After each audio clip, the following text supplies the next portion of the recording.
You're listening to the Suave Lover podcast with your hosts, Benjamin Ritter and James Amaro.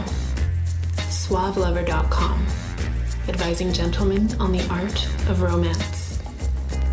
Now sit back, relax, and enjoy today's episode.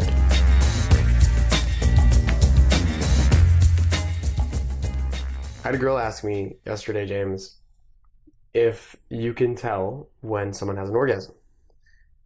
Wait, hang on a second. A guy, a girl, a dog? Who is supposed to have this orgasm that we're witnessing? Well, exactly.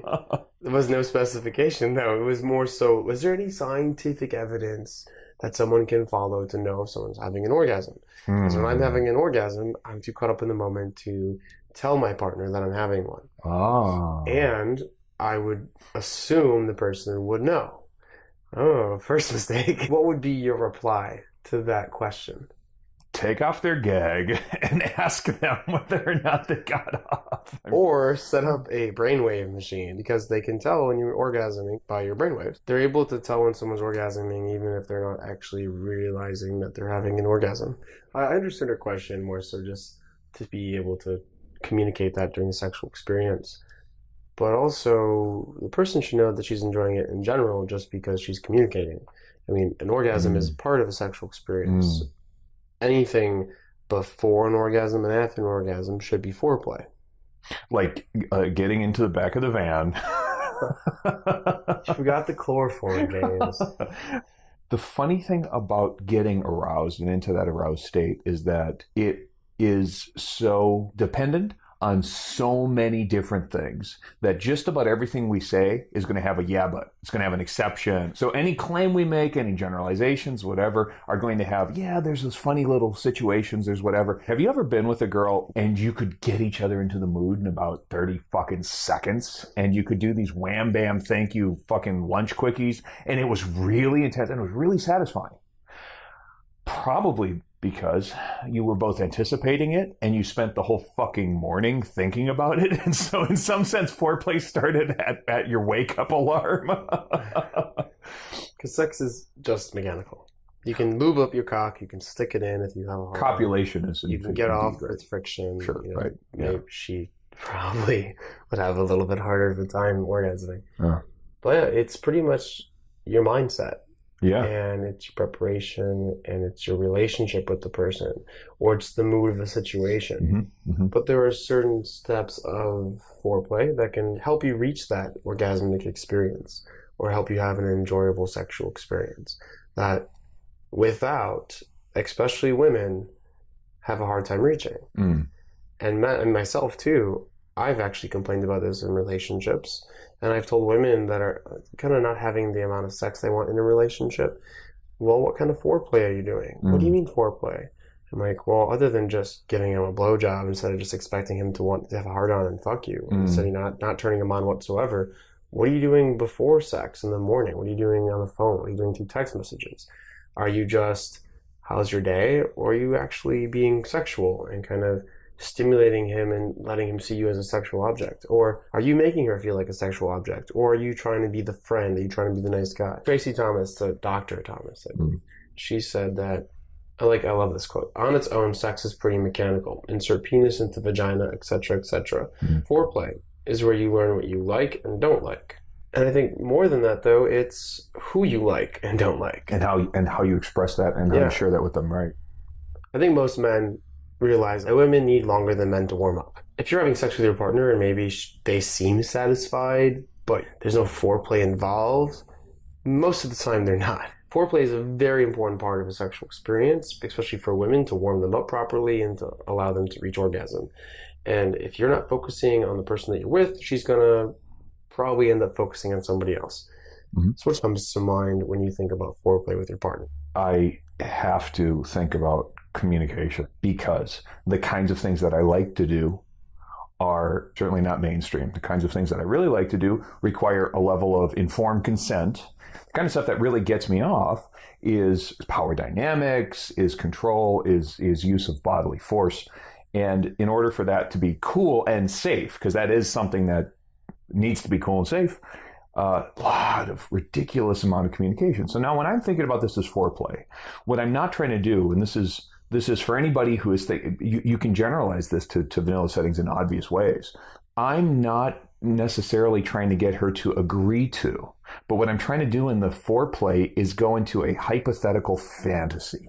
If we were to get together, what kinds of things might we do to each other? How to Start a Kinky Relationship by James Amaro is the definitive guide to successful alternative romantic relationships. The book has been called 50 Shades of Grey for real people. Educational, informative, and irreverent, this book has something to offer anyone who is curious and sexually adventurous. Get your copy of How to Start a Kinky Relationship by James Amaro at Amazon.com or in select bookstores today. In doing that, I'm getting her to get into her spank bank, her fantasy world, and reveal to me the kinds of things that turn her on. Because a lot of the foreplay is about setting up the fantasy, not necessarily acting it out. We ain't got to dress up like pirate and maiden, but we may have a pirate and maiden thing. You have your turn-ons. After you know that your turn-ons are fine with her, you're screening her for her turn-ons. I want her to, you want her to communicate what she wants to you after you take the gag off.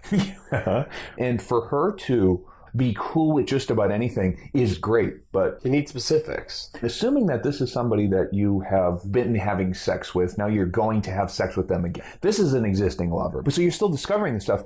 Either you know what they like because you've been through this, or you have this experience of getting to know them where you find this stuff out. There was somebody that I was with who was kind of just down for anything. And I thought, well, this is great. This down for anything means that we can do a lot of the stuff that I like. But I found after a while, after we had gotten together a couple of times, that I was almost frustrated by the fact she was down for anything because it was almost unstructured, right? It's really like, turns you on. What's firing you up? And so what I found was that our foreplay consisted of watching these videos, these scenes of things that I said, this is like some of my favorite porn, and some of it was like 70s and 80s porn. So some of it was just like a little dated, but this is some of my favorite stuff. Watching clips, stag film type clips. Now what I was doing was finding out how she responded or reacted to these acted out scenarios, because we could talk about it till we're blue in the face, but by watching and trying stuff on almost, it's kind of like, oh, I see. These are some of the things that really get her excited. And those are some of the things that are kind of more like limits, are a little bit more weird. That helped a lot because the fantasy then was being established, and the foreplay before the D went in the P was on the order of about an hour of playing in a scene, a scenario out. That was so much fun. Now we can play one of these scenarios out and get really, really excited and turned on by something that, quite frankly, I don't think she could have volunteered to me. She couldn't have just said, that'd be hot. She couldn't have said, this is what I want. She wouldn't have been able to order off the menu. You have to get into her head. And you have to be self-aware. Yeah. Not only in the bedroom when you're having sex. This is all before sex. This is all before sex. Frame this. Yeah. It's not just being self-aware enough to know what works. It's before feeling her out and seeing how she reacts to certain things, like the videos, or having conversation about it. You're not going to be able to have your finger in her pussy and see how wet she gets. You're literally going to have to watch her body language, see what gets her excited, see what she asks questions about, see what stimulates her. So being self-aware and communicating are a huge part of foreplay before the D and the P, right? Right. That's such a weird saying. But it's funny though, studies have shown, if you really have no idea, avoiding turn-offs. So knowing what turns her off, knowing what doesn't work for her, is better than trying to turn her on. And taking your time. So if you take your time and avoid turnoffs, like avoid things that she doesn't want to talk about, avoid things she doesn't want to think about, put her in a comfortable environment, and then just take your time, go very slowly, focus on every parts of her body. And while being self-aware, you'll learn her turn-ons, but the most important thing is to avoid a state break. Right, because what you're doing is destroying the fantasy. Hyper-lucid awareness is destroying that sort of fantasy, that dreamy erotic state. That's why I usually have music on instead of the news. You Yeah. know why I usually have dimly lit lights. Right. Know that you're not going to have people in the house. You're creating an environment to help keep the state alive instead of actually induce a certain type of state. Oh, and of course, a condom is a tremendous state break, especially if you haven't set it up as part of what you're doing. What I like to do, just a little tip, is to throw a couple of condoms onto, let's say we're on the bed or the couch, wherever we are, just in case, just for later. And say that much, just for later, just in case. You should go to the bathroom before. Because a huge state break is, I really have to take a piss. Yep. That's right. Sex is not about penetration. Get this through your head, guys. Sex is an emotional, energized, involved experience that can be incredibly deep and fun and freeing with an individual. Now, if you have that state, all of a sudden, without having to have any foreplay, sure, part of foreplay is knowing when to just rip her clothes off, throw her against the wall, fuck the shit out of her for 30 seconds or 10 minutes or however long you want to do it for, and have that quickie, have that huge emotional peak, because that's part of a really, successful relationship, being able to have that variety of sexual experiences and comfort. So most of the time it's about taking your time. I don't know how many times I've had girls come up to me and say, oh yeah, I fucked him, fucking jackrabbit. It doesn't mean not being aggressive, not being fast, not being rough. It doesn't mean always having to be slow, but it means enjoying your experience with the person, not racing to an orgasm, not racing to penetration, being able to feel all the parts of our body. I've found with a lot of women that I'm with, there's a certain point where you can just kiss too much instead of actually going and, starting to have sex. But I found certain women really, really get turned on by a passionate session of making out. While you're stopping and kissing different parts of their face, their neck, focusing on their collarbone. Sure. Really spending a lot of time on their breasts, more than just one kiss.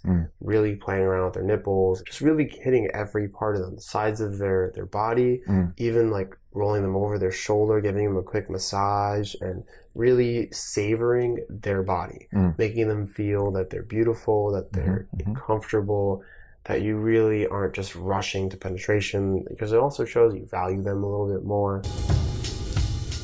The Essentials by Benjamin Ritter is your concise manual for life improvement and success with women.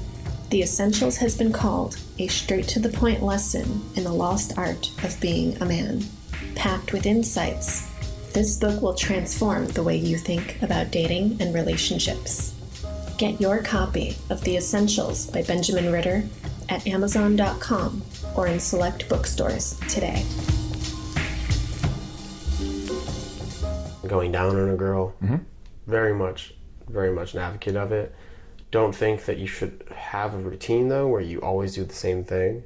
Sometimes you do just have to go in and pump around for a little bit and then go out and then start the foreplay in a way. So you have this huge sexual burst and then you can go and start that. So it's really kind of intimate. It's really kind of passionate. It's something that I enjoy. I love sensuality because I expect it returned. So a lot of times I'm doing what I want done to me. But you wouldn't want a girl to be dominant towards you. What I want to do is to construct a sensory experience. Now, this doesn't mean sensual. It means sensory. So what it's going to depend on a lot of things, but it's going to involve things like this. Let's suppose that she's face down and her ass is exposed. I'm going to slap and then rub the sensation, hard and soft. It's sensory. Remember Very now, much. because that sensory change, that mix-up is going to create peaks. It's going to create unexpected sort of jarring moments. Okay, now for the next 10 seconds, she's going to hit me again. The hitting, of course, isn't going to be mean-spirited, right? It's sensory. We've kind of gotten into this headspace where all sensory experiences are cool. In other words, we can experience them and savor them. Then some of this stuff can be very, very sweet. And what's really fucked up, I think, and therefore hot and therefore fun, is turning something that's very rough into something that's very gentle. I see myself do that after penetration when the energy is a little bit higher. I will pull the hair and then caress and kiss the face. I will choke and then I will lightly caress the breast. I will slap and then I will massage the back. Those types of things. Or you want that hot cold. Hot and cold, right? That's right. That's right. That's why you'll go soft sometimes and then sometimes go hard. You'll bite and then you'll kiss. Why is it that a lot of research shows that women need a pattern to build up to an orgasm. So you're doing that contrast. Are you doing it, and it's not really in a pattern other than hot, cold, but when you're giving any sort of sexual stimulation, it's better for women if you flick 3 times and do a long stroke, flick 3 times, long stroke, and you will have that pattern kind of set. And in a lot of orgasm books and techniques, it shows that patterns build up properly to an orgasm, or more likely to an orgasm. Yeah. Yeah, I'm not talking about the clit. I'm speaking her ass. Once you've gotten into the fucking, the best thing to do is keep doing whatever is working, is getting the moan, right? Because in that sense, that's right. That's that consistency, that build up, that repetition. Or find what gets the moan. See, what's interesting is sort of asserting. So what I don't want to do in sex is have conversation. The last thing I want to do is performative sex, where it's just sort of like a narration and it's an acting out. But I do like the role play parts, or I like saying what I'm doing, what I'm thinking. I like volunteering that.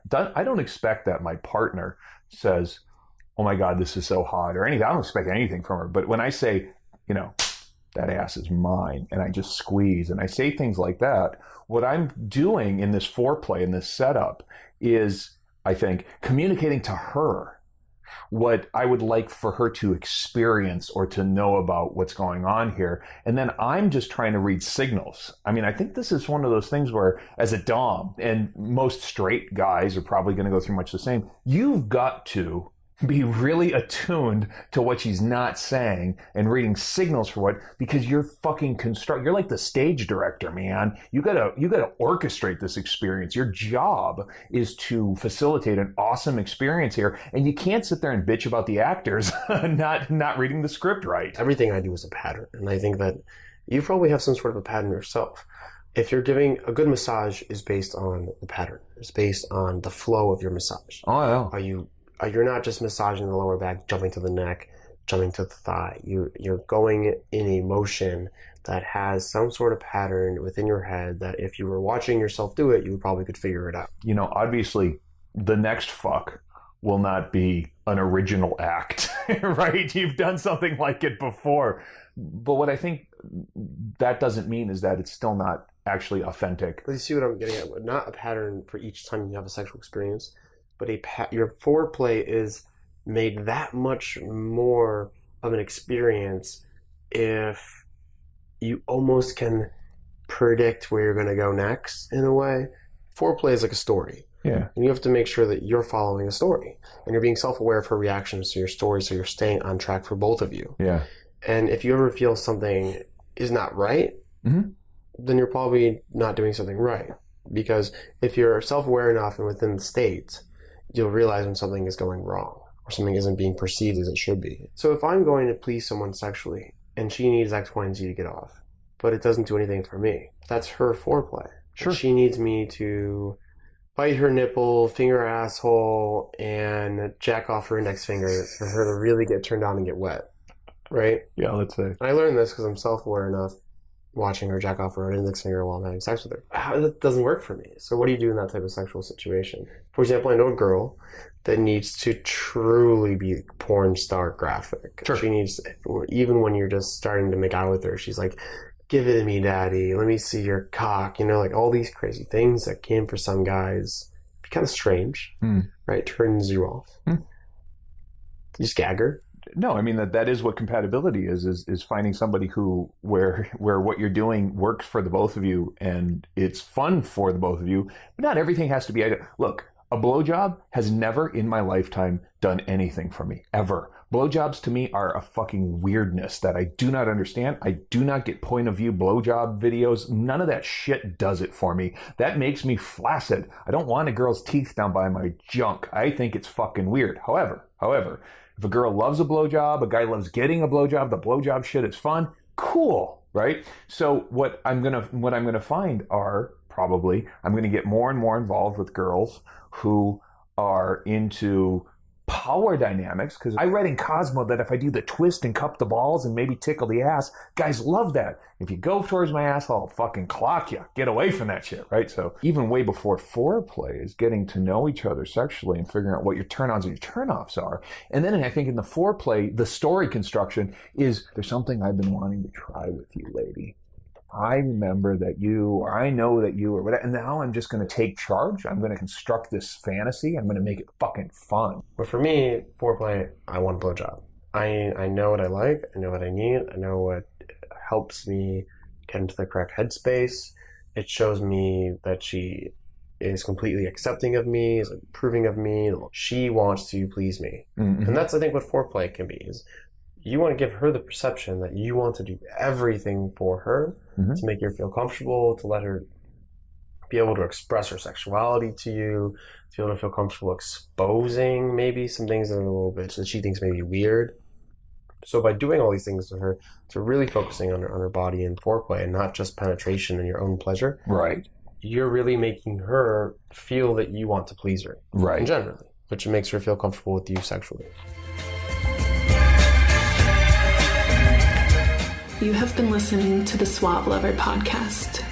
Visit suavelover.com to become the kind of man that women crave.